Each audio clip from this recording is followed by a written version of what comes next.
তো তোমাদের আশা করি সবার লাঞ্চ হয়ে গেছে। আর আমার কী বলতো, আমার দুদিনও আমার কপালে মানে শান্তিটা সয় না, বুঝতে পারলে? তো আপাতত এই যে ধর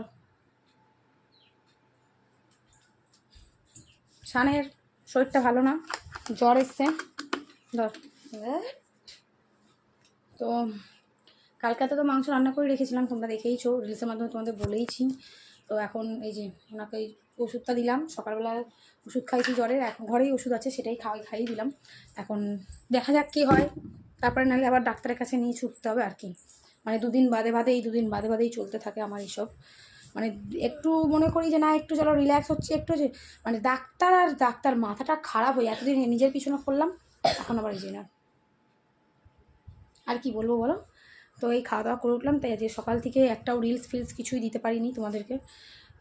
কাজেরও প্রচুর প্রেশার রয়েছে, রোববার, তার উপরে কালকে বেশিক্ষণ কাজ করিনি, শুয়ে পড়েছে। তো এখন ভাবছি একটুখানি শুয়ে নিই।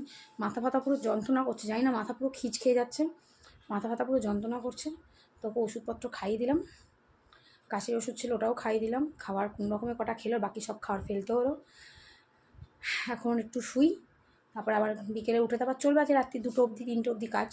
কারণ কালকে তো কাজ করিনি, 12:30 11:30 মধ্যে শুয়ে পড়েছিলাম, তো সেই মাসুলটা আমার আজকে গুনতে হবে আর কি। তোমরাও খাওয়া দাওয়া করো আর নিজেদের খেয়াল রাখো, এই ওয়েদারটা চেঞ্জ হচ্ছে, শরীর খারাপ সবার ঘরে ঘরে হবে, তো নিজেদের খেয়াল রেখো। টাটা।